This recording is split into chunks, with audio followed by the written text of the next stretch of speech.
Hi అండి, welcome back to Priya's kitchen. ఈరోజు మన రెసిపీ స్వీట్ షాప్ స్టైల్లో వెన్న ఉండలు. ఇవి తినేటప్పుడు చాలా టేస్టీగా ఉండి మనకి స్వీట్ షాప్లో అందుబాటులో ఉన్నాయి. వీటిని చాలా ఈజీగా మన ఇంట్లో ప్రిపేర్ చేసుకోవచ్చు. ఒకటి కట్ చేస్తే చూడండి, లోపల గుల్లగా పొడి పొడిగా తినేటప్పుడు చాలా టేస్టీగా వస్తాయి. ఇవి చేసుకోవాలి అంటే చాలా సింపుల్ అండి. అన్నీ మన ఇంట్లో ఉన్న వాటితోనే ప్రిపేర్ చేసుకోవచ్చు.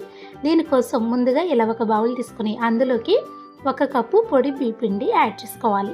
తర్వాత టేస్ట్ కోసం కొద్దిగా సాల్ట్, ఇందులో నెయ్యి కరిగించింది 2 టేబుల్ స్పూన్ల వరకు యాడ్ చేసుకోవాలి. ఈ నెయ్యి ప్లేస్లో మీరు పచ్చి వెన్న ఉంటుంది కదా, ఆ వెన్న కూడా యాడ్ చేసుకోవచ్చు. ఇప్పుడు హ్యాండ్ తోటి బాగా కలుపుకోవాలి. పిండిని రబ్ చేస్తూ కలిపారు అంటే ఈ పిండి కొద్ది తడి తడిగా నెయ్యి మొత్తం కలుస్తుంది. నెయ్యి మనకు కరెక్ట్గా సరిపోయిందని తెలియాలి అంటే ఇలా ముద్ద చుడితే ముద్దకు రావాలి. ఇలా రాకపోతే మరి కాస్త నెయ్యి పడుతుంది. ఇలా కలిపిన తర్వాత ఇప్పుడు ఇందులోకి కొన్ని పచ్చి పాలు యాడ్ చేసుకోవాలి. ఈ పాలు మీకు మెజర్మెంట్ తెలియాలి అంటే పిండి మీరు ఏ కప్తో అయితే తీసుకున్నారో సేమ్ అదే కప్పు పాలు అయితే పడతాయి.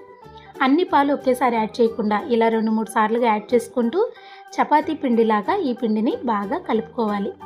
చూడండి, ఈ మాత్రం స్మూత్గా ఉండాలి. ఇలా కలిపిన తర్వాత దీనిపైన మూత పెట్టి మనం ఒక 10 నిమిషాలైనా దీన్ని నాననివ్వాలి. దీనిపైన మనం క్లాత్ యాడ్ చేసామనుకోండి, చక్కగా గాలెళ్ళకుండా ఉంటుంది, పిండి ఇంకా స్మూత్గా అవుతుంది. 10 నిమిషాల తర్వాత మీకు మరలా నేను చూపిస్తున్నా చూడండి. ఇలా క్లాత్ తీసేసి ఈ పిండిని మరొకసారి చపాతీ పిండిలాగా బాగా వత్తాలి. ఇలా వచ్చిన తర్వాత కొంచెం కొంచెం పిండి తీసుకుని చిన్న చిన్న ఉండల్లాగా ప్రిపేర్ చేసుకోవాలి. ఈ ప్రాసెస్ మీకు అర్థం అవ్వాలి అంటే గులాబ్ జాములు చేస్తాం కదా మనం, సేమ్ గులాబ్ జామ్ ప్రాసెస్లోనే ఉంటుంది. ఈ ఉండకి ఎక్కడ కూడా క్రాక్స్ అనేవి రాకూడదు. క్రాక్స్ అనేవి వస్తే పిండిని మరలా ఒత్తి ఇలా ఉండల్లాగా ప్రిపేర్ చేసుకోండి. తీసుకున్న పిండి మొత్తాన్ని ఇలా రెడీ చేసుకోవాలి. ఇప్పుడు స్టవ్ మీద ఒక ప్యాన్ పెట్టి అందులో డీప్ ఫ్రైకి సరిపడా ఆయిల్ యాడ్ చేసి ఆయిల్ని బాగా కాగనివ్వాలి. ఇప్పుడు మనం ముందుగా రెడీ చేసుకున్న ఉండల్ని ఒక్కొక్కటి ఆయిల్లో యాడ్ చేసుకోవాలి. అన్నీ ఒకేసారి యాడ్ చేయకుండా ఒక 10 నుంచి 12 వరకు యాడ్ చేసుకోవాలండి. ఇలా యాడ్ చేసి 1 నిమిషం పాటు వీటిని అస్సలు కదలియకుండా ఆయిల్లో ఫ్రై చేసుకోవాలి. ఇలా ఫ్రై అయిన తర్వాత ఇప్పుడు గట్టుతోటి చక్కగా ఇలా రౌండ్గా తిప్పుతూ వేయించారు అంటే చక్కగా వేగుతాయి. ఇవి ఒకదానికి ఒకటి అంటుకోకుండా ఎక్కడా విరగకుండా చక్కగా వస్తాయి. ఇలా వేగిన తర్వాత ఇప్పుడు ఆయిల్ నుంచి సపరేట్ చేసుకోవాలి. చూడండి, గులాబ్ జామ్ లాగా ఉన్నాయి కదా, ఈ మాత్రం కలర్ రావాలి.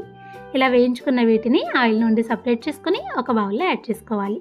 సేమ్ ఇదే ప్రాసెస్లో మిగిలిన ఉండలు ఉన్నాయి కదా, వాటిని కూడా ఇలా ఆయిల్లో యాడ్ చేసుకోవాలి. ఇలా యాడ్ చేసుకుని 1 నిమిషం తర్వాత చక్కగా గట్టుతో కలుపుతూ మంచి కలర్ వచ్చేంత వరకు ఇలా వేయించుకోవాలి. ఇలా వేయించుకున్న వీటిని ఆయిల్ నుండి సపరేట్ చేయాలి. చూడండి, ఒక్కటి కూడా ఎక్కడ కూడా విరిగిపోకుండా చక్కగా వచ్చాయి కదా. ఇలా తీసుకున్న వీటిని మీకు చూపిస్తున్నా చూడండి, ఇలా ఉండాలి. వీటిని ఇప్పుడు మనం పక్కన పెట్టుకుందాం. ఇప్పుడు స్టవ్ మీద మరొక ప్యాన్ పెట్టుకుని మనం ముందు ఏ కప్ అయితే తీసుకున్నామో ఆ కప్పుతో 1/4 కప్పు బెల్లం తురుముని 1/4 కప్పు వాటర్ని పోసి ఈ బెల్లాన్ని బాగా కరగనివ్వాలి. ఇలా కరిగిన తర్వాత చూడండి, నొగరుగా ఇలా వస్తుంది కదా. ఇప్పుడు పాకాన్ని మనం చెక్ చేసుకోవాలి. తీగ పాకం వచ్చిన తర్వాత స్టవ్ని ఆఫ్ చేసుకోవాలి. ఇప్పుడు ఇందులో మంచి ఫ్లేవర్ కోసం కొద్దిగా ఇలాచి పొడి, 1 టేబుల్ స్పూన్ నెయ్యి కూడా యాడ్ చేసుకుని బాగా కలుపుకోవాలి.